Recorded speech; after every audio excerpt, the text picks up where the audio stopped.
I received this in the mail on launch day, and that was when I was really sick last week.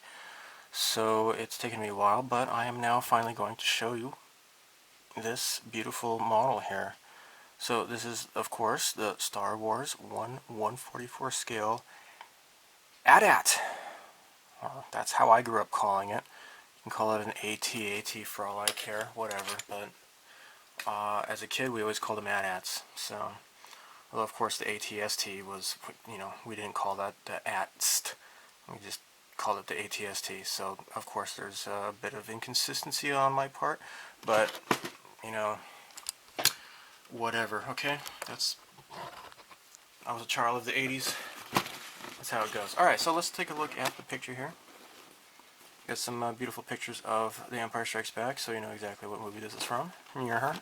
And here is, you can pose this and face down position after it's been tripped up.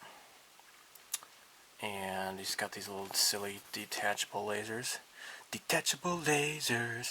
And whatever. I personally am not fond of those, but no one's going to force me to attach them when I build this model. So unlike the old MPC AMT kit, the rear legs are posable, and not only that, but these parts here are posable here, and these move up and down, which is really great because when I built my own AT-AT last year, it was my second one built, actually, the MPC AMT one. I modified the front legs to have it, standing up more on its, distributing its weight on its rear legs. Now, I believe, actually, the toes are even posable on this one, which is just amazing. It has cockpit detail. You get the two seated pilots. There's no General Veers, unfortunately, with his periscope, so that's really unfortunate. I'm told by several sources that because of licensing issues that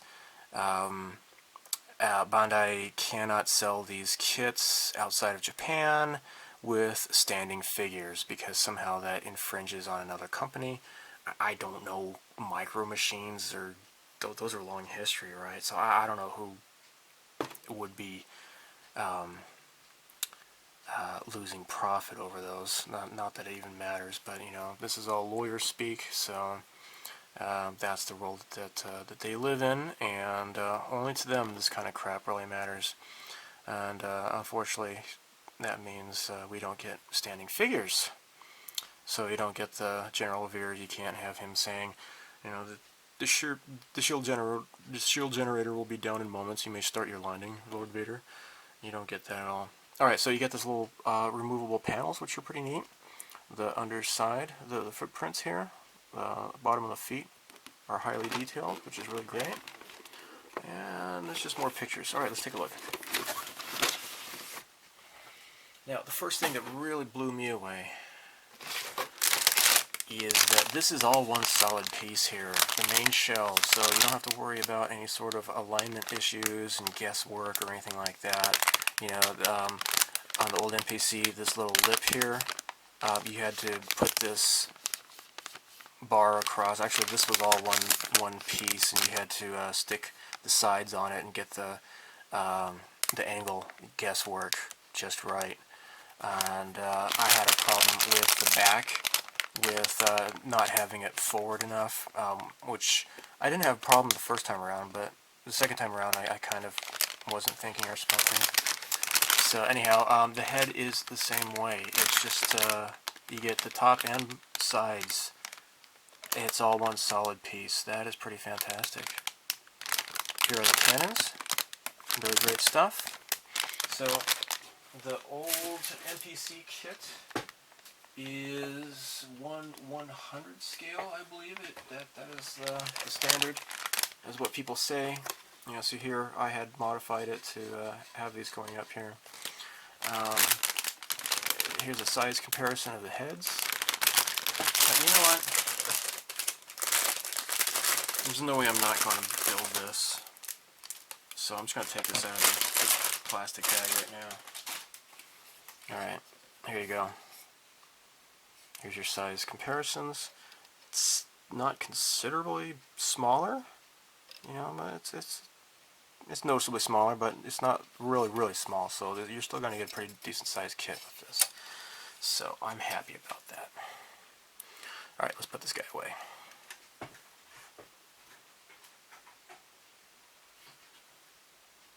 I'm very excited about this kit.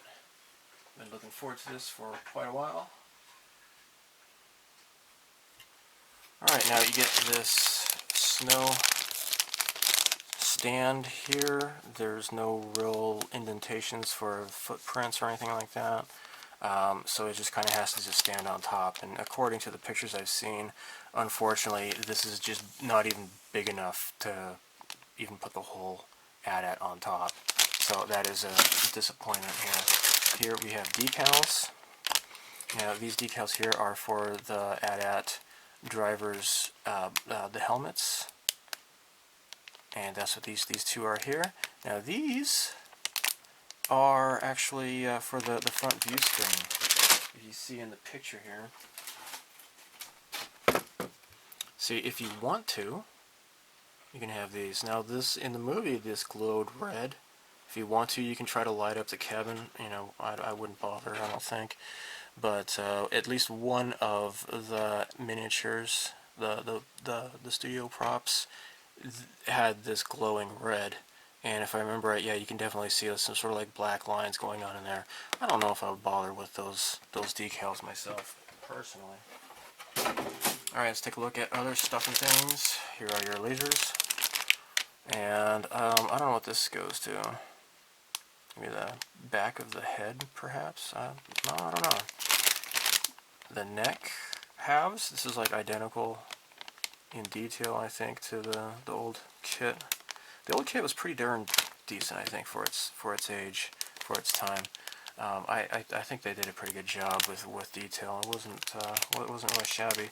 Apparently, here are your seats, and this will be your standing figure.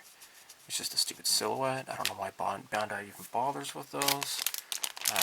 You know, whatevs. And here are the secondary guns. Nice. Now I don't know what's going on here. Unless these are molded with that soft plastic, and this is the hard plastic. Yeah, I think that's what's going on here. So, in case you're worried that these things might break, you can put in the soft plastic pieces instead. So, otherwise, you got this cannon here, and you got this cannon here. And I'm going to take pictures and do a little slideshow at the end of this video for everyone to see. This is pretty darn cool.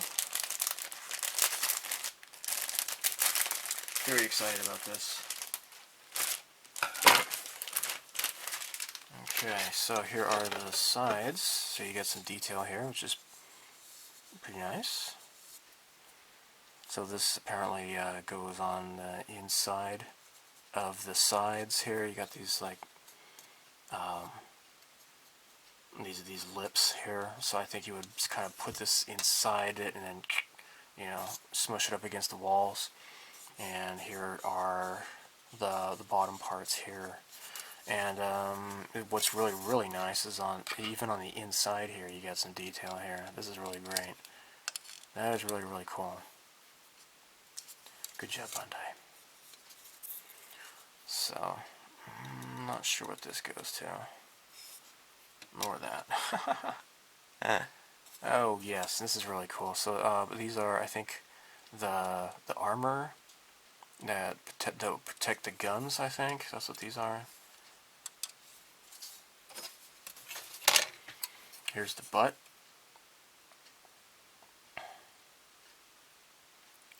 Of course, as well, really great detail. Oh, this is like on the bottom here between the legs. I think this is on either the front or the back. Here are where the legs go together. I think this is maybe the bottom of the head here. Oh shoot, look at that. Came undone there. Fantastic detail. Very, very happy about this. Very, very cool. So this kind of fits into position here, apparently. I think. Maybe not. I don't know. Here's the underside.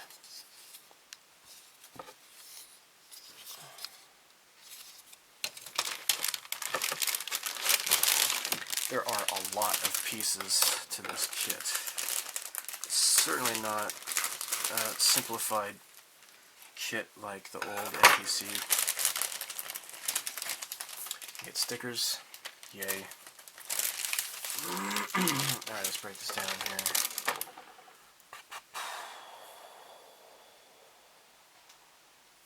These would be the toes, I believe, and as you can see, there are hinges. So the toes are actually, see, here's your the bottom of the toes here. Very cool detail. Very, very nice. So yeah, you can actually pose the toes. Very cool. And next month, actually no, this month, in April, at the end of April, there's coming out with a vehicle collection 1/144 set of Snowspeeder and ATST. So I'm very happy about that. Yeah, so you got the legs here. These are actually all one piece. These were separate pieces in the NPC kit, if I remember correctly. Here is one of the pilots sitting down. I don't know where the other one is. Actually, these are duplicated here. Yeah, these are duplicate sets here. These two runners. So yeah, there's the other pilot here. So those decals will go right on top of their heads, and that's good news. That's really cool. So there you have it. Now, if I remember right, the pictures have like different. These are interchangeable parts in order to pose the legs in different ways. Very excited about this kit. So I've got the wheels turning in my head on what to do with this. So yeah, what is this? This looks like a Ichijo mold kind of a thing here. I don't know what's going on here. Interesting. So yeah, if I remember right on the pictures here, they have some of those armored flaps, and I don't know where those are. I don't see them here. They're around here somewhere.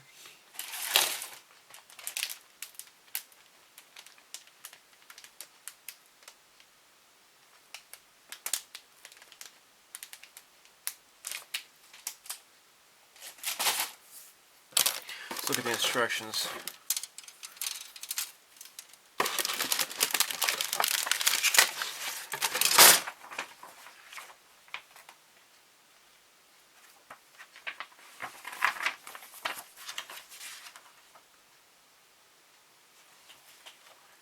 Okay, let's look at the B1 runner.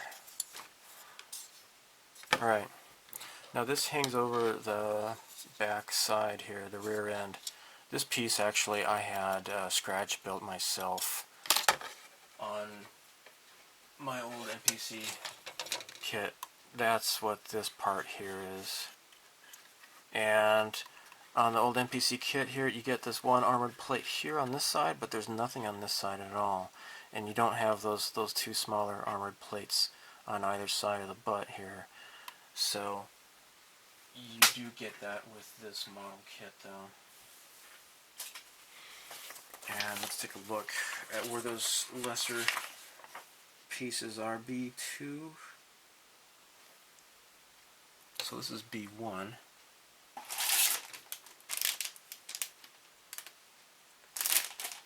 This is A. Oh, here's B2. Okay, yeah. Here you have both of those armored plates to make it symmetrical. And those other two smaller armored pieces are 7 and 8. Yeah, these one are here. these two right here. So yeah, complete detail, very super nice. Take a look at the instructions here.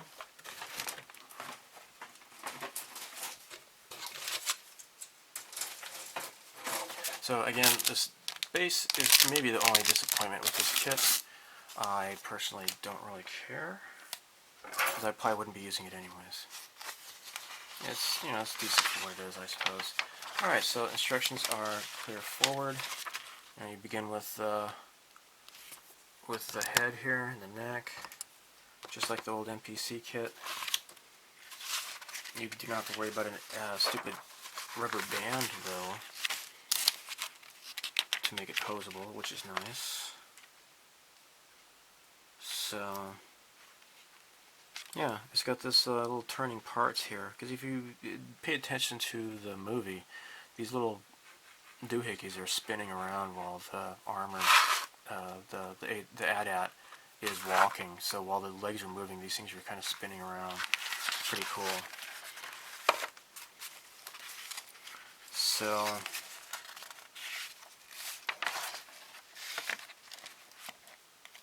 yeah, here we go. So this, you assemble these two pieces together here, and then the outer shell fits on top of it, and there you go.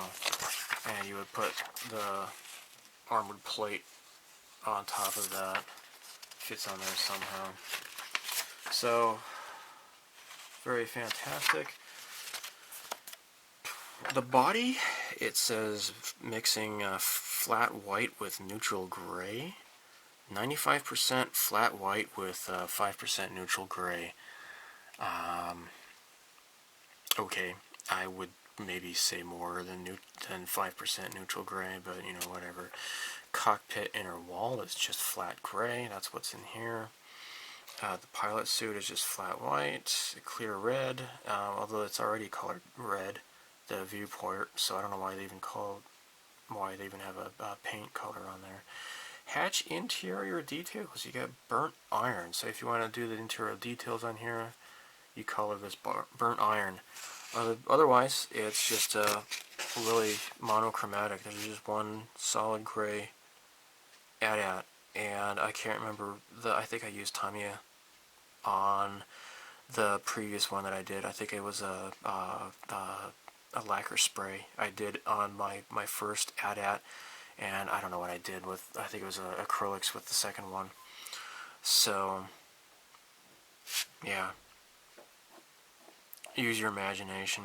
What's really nice though is that they're giving these in English now, the paints, so I don't have to translate these paint guides for people on forums and such anymore. So yeah, very cool. Comes in a big mass box here.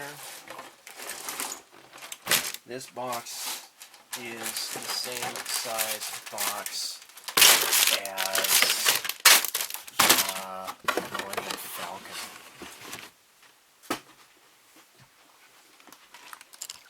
See, check this out. Big, and I believe what the Slave 1, I think, also comes in this larger box, and I think the Biker Scout also comes in this larger box. So yeah, very cool kit. Thanks for watching. May the Force be with you. Talk to you guys later. Bye.